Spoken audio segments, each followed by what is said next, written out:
শুক্রবার রাতে খুলনা বিশ্ববিদ্যালয়ের শিক্ষার্থী অর্ণব কুমার সরকার হত্যার সাথে কারা জড়িত, প্রকাশ্যে কেন এই হত্যা, এসব এখনও নিশ্চিত হয়নি।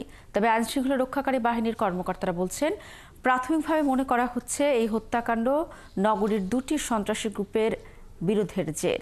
যদিও অর্ণবের পরিবারের দাবি, কোনো সন্ত্রাসীদের সঙ্গে তার কোনো যোগাযোগ ছিল না। বিস্তারিত জানাচ্ছেন কনক রহমান।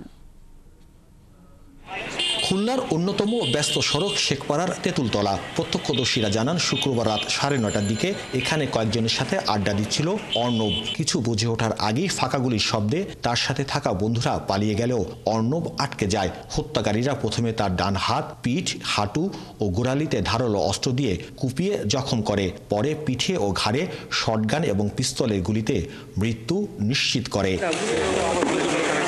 পুলিশের প্রাথমিক তদন্তে বলা হচ্ছে, কিলিং মিশনে 3টি মোটরসাইকেলে ছিল 6 জন। তাদের কাছে ছিল শটগান, পিস্তল ও ধারালো ছুরি। ঘটনার সময় আশপাশে আরও 5টি দলে ছিল 8 জন।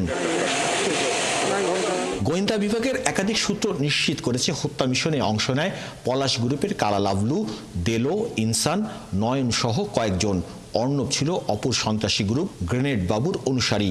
যদিও আইনশৃঙ্খলা বাহিনীর কর্মকর্তারা বলছেন, এই দ্বন্দ্বের পাশাপাশি অন্য কোনো কারণ আছে কিনা তা খতিয়ে দেখা হচ্ছে। আমরা কোনো তথ্যকেই অবহেলা করে দেখছি না। প্রত্যেকটা তথ্যই আমাদের কাছে অনেক গুরুত্বপূর্ণ, কারণ এই ধরনের ঘটনা বিশ্লেষণ করে আমরা সকল তথ্যপত্র যাচাই বাছাই করে আমাদেরকে একটা স্থির লক্ষ্যে পৌঁছাইতে হবে। এদিকে নিহতের পরিবারের দাবি, সন্ত্রাসী কোনো গ্রুপের সাথে অর্ণবের কোনো সম্পৃক্ততাই ছিল না। পড়াশোনা শেষ করে সংসারের হাল ধরেছিল মাত্র।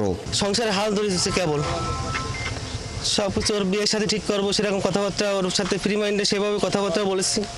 কোনো ওর শত্রু থাকতেই পারে না। এরই মধ্যে নগরীর বিভিন্ন স্থান থেকে জিজ্ঞাসাবাদের জন্য 3 জনকে হেফাজতে নিয়েছে পুলিশ। পাশাপাশি খুঁজছে তার সহপাঠী রব্বানীকে। পরিবারের দাবি, রব্বানী শুক্রবার বিকালে অর্ণবকে তার বাড়ি থেকে ডেকে নিয়ে যায়। সকালে ময়না তদন্ত শেষে অর্ণবের মরদেহ নগরীর বানরগাতিতে নিয়ে গেলে হৃদয় বিদারক দৃশ্যের সৃষ্টি হয়। বিকালে নগরীর গল্লামারী শ্মশানে তাকে দাহ করা হয়। গত 4 মাসে 10টি হত্যাকাণ্ড, একাধিক ব্যক্তিকে হত্যার চেষ্টা, প্রকাশ্যে অস্ত্রের ব্যবহার, মাদক ব্যবসা, অস্ত্রের কেনাবেচা, প্রতিদ্বন্দ্বীর সাথে প্রতিদ্বন্দ্বীর প্রকাশ্যে দ্বন্দ্ব নগরবাসীকে রীতিমতো ভাবিয়ে তুলেছে। কেন এসব অপরাধীরা ধরা পড়ছে না, কেন তারা আইনের আওতায় আসছে না, প্রশ্ন সাধারণ মানুষের। তারা বলছেন, এসব অপরাধের সাথে জড়িতরা যদি আইনের আওতা আনা না যায়, তাহলে এমন হত্যাকাণ্ড বা নগরবাসীর যে আতঙ্কের ঘটনা তা ক্রমশই বাড়তে থাকবে।